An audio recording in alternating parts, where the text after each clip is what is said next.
வணக்கம். இன்னைக்கு வீடியோவில் வங்கிகளில் நகை அடமான கடன் வைக்கிறதுலையும் திருப்புறதுலையும் ஒரு புது சிக்கல் வந்திருக்கு. அது என்னங்கிறத இந்த வீடியோவில் பார்க்கலாம் வாங்க. அதுக்கு முன்னாடி இந்த சேனலை சப்ஸ்கிரைப் பண்ணாதவங்க தயவுசெய்து சப்ஸ்கிரைப் பண்ணிடுங்க.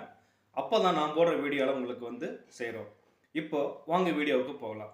பொதுவாகவே ஒரு வியாபாரக்காரவங்க, ஒரு தொழில் பண்ணுறவங்க, அதாவது ரொம்ப கஷ்டமான சூழ்நிலையில் இருக்கும் போதெல்லாம் நம்ம உடனடியான ஒரு யார்கிட்ட கடன் வாங்கியோ ஏதாவது பண்ணணும் அப்படின்னு நினச்சோம்னா நம்ம கையில் இருக்கிற அந்த நகையை வச்சு தான் நம்ம ஏதாவது நம்மளுடைய பிரச்சனைகளை தீர்வு செய்வோம்.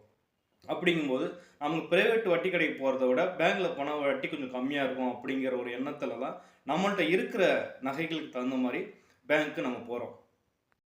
அது மட்டும் இல்லாமல் பேங்க்கில் வைக்கிற நகைக்கு பாதுகாப்பும் வட்டியும் குறைவாக இருக்குது அங்கே தான் நினச்சிட்டு நம்ம எல்லாமே அங்கே தான் நம்ம செய்கிறோம். அது 2 ஸ்கீமில் இருக்குது. 6 மாதத்துலேயும் அந்த நகையை திருப்பிக்கலாம். 1 வருஷம் கழிச்சும் வட்டியை கட்டிட்டு கூட மாற்றி வச்சுக்கலாம் அப்படிங்கிற ஸ்கீமில் அதில் இருந்துகிட்டு இருந்துச்சு இத்தனை நாள் வரைக்கும். இப்போ பொதுவாக நம்ம ஒருவேளை நமக்கு பணம் வருது, ஏதாவது வியாபாரத்தோட லாபம் கிடைச்சிருச்சு, நகையை திருப்பிக்கலாம் அப்படின்னா நம்ம பணத்தை கட்டி கூட நகையை திருப்பி கொண்டு வந்துடலாம். அப்படிலாம் இருந்தது. இப்போ என்ன சொல்கிறாங்க அப்படின்னா எல்லா பேங்க்லையுமே ஆர்பிஐ சொல்லியிருக்காங்களாம். இப்போ நீங்கள் 1 லட்ச ரூபாய் கடன் வாங்கியிருக்கீங்க அப்படின்னா அந்த 1 லட்சத்துக்குரிய வட்டியை நீங்கள் கட்டும்போது வட்டியை மட்டும் போய் கட்டிட்டு மாற்றி வச்சுட்டு வந்துடலாம் அப்படிங்கிற மாதிரி நீங்கள் போனீங்கன்னா அங்கே உங்களுக்கு பெரிய ஒரு ஆப்பு வைக்கிறாங்க பேங்க்கில். என்னன்னு பார்த்தீங்கன்னா 1 லட்ச ரூபாய் நீங்கள் கடன் வாங்கினதோடு சேர்த்து அந்த 12 மாதம் இன்ட்ரெஸ்ட்டும் சேர்த்து, பொது உதாரணத்துக்கு சொல்ல வரேன், 1 லட்சமும் ப்ளஸ் வட்டி ஒரு 12,000 ரூபா அப்படிங்கும்போது 1,12,000 ரூபா முழு தொகையும் கட்டின பிறகு தான் அந்த நகையை நம்மளால் திருப்ப முடியுங்கிறாங்க. முன்னாடிலாம் வட்டியை மட்டும் 12,000 கட்டிட்டு திரும்ப மறுபடியும் ரீப்ளேஸ் மாதிரி வச்சுட்டு வந்துடலாம். இப்போ அந்த இது இல்லைங்களாம். நீங்கள் போகும்போதே 1,12,000 எடுத்துகிட்டு போயிட்டு முழுசாக கட்டினதுக்கு அப்புறம் தான் நகையை திருப்பிட்டு தருவாங்க அப்படின்னு சொல்கிறாங்க. திருப்பியதுக்கு அப்புறம் திரும்ப வேணால் வச்சுக்கலாம் அப்படிங்கிற மாதிரி சொல்கிறாங்க. இது என்னன்னா எல்லா தரப்பினருக்கும் பெரிய அதிர்ச்சியை தான் கொடுத்துருக்கு. இதில் வியாபாரம் பண்ணுறவங்க, சிறு தொழில் பண்ணுறவங்களுக்குலாம் மேக்ஸிமம் என்ன பண்ணுறாங்கன்னா ஒரு முதல் போடுறாங்க அப்படின்னா குறைந்தபட்சம் 1 வருஷமோ 2 வருஷமோ அந்த தொழில் விருத்தி ஆகிறதுக்கு கொஞ்சம் டைமிங் எடுக்கும்.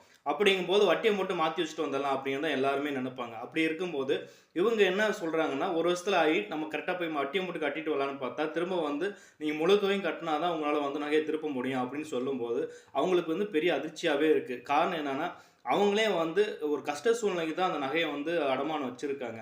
திரும்ப மறுபடியும் அந்த தொகையை முழுசையும் நீங்கள் கட்டினதுக்கு பிறகு தான் திருப்ப முடியும்னா 1 வருஷத்துல போட்ட தொழிலில் லாபமோ எதுவுமே சம்பாதிக்க முடியாது. அது தொழிலில் தான் இருக்கும். அப்படிங்கும்போது முழு தொகையும் பெறட்டணும் அப்படின்னா திரும்ப அவங்க எங்கேயாவது வெளியில் தான் வட்டிக்கு வாங்கணும். இப்போதைக்கு 2 வட்டி 3 வட்டி குறைஞ்சலாம் எங்கேயுமே கிடையாதுங்க. அப்படிங்கும்போது நஷ்டம் இவங்களுக்கு தானே, மக்களுக்கு தானே. மக்கள் சேவைக்காக தான் பேங்க் இருக்கே தவிர பேங்க் சௌரியத்துக்கு நம்ம மக்கள் கொண்டு போகிறாங்க. இது எங்கே போய் முடிய போகுதுன்னு தெரியல. இன்னும் சொல்லப்போனால் இந்த பேங்க்கில் பார்த்தீங்கன்னா இந்த நகலோனை வச்சு தான் பேங்கே ஓடிக்கிட்டு இருக்கு.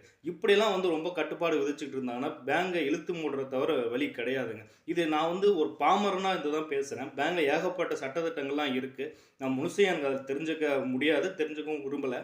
ஏன்னா என்ன காரணம், தெரிஞ்சுக்க விரும்புகிறேன்னு சொல்கிறது நான் தவறுன்னு சொல்ல முடியும். எப்படி நம்ம தெரிஞ்சுக்க முடியும்? நீங்கள் போன உடனே நிறையா இப்போ இந்த அஜித் படத்தில் ஒரு படம் காட்டினாங்க இல்லைங்களா, அது மாதிரி நிறையா கையெழுத்து வாங்குறாங்க.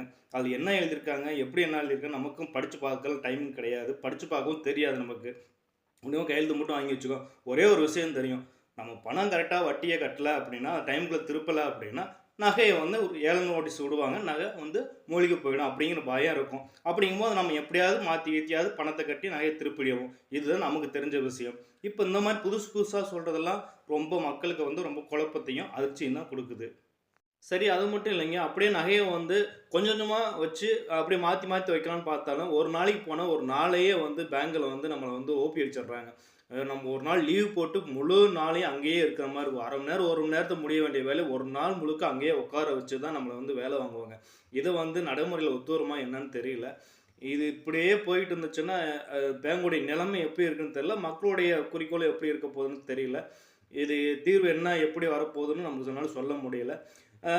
நண்பர்களே, இதை பற்றின உங்களுடைய கருத்துக்களையும் முடிஞ்சால் சொல்லுங்கள், பதிவு பண்ணுங்கள். அடுத்த வீடியோவில் வேறு ஒரு தடவை நம்ம கண்டிப்பாக பார்க்கலாம். நன்றி.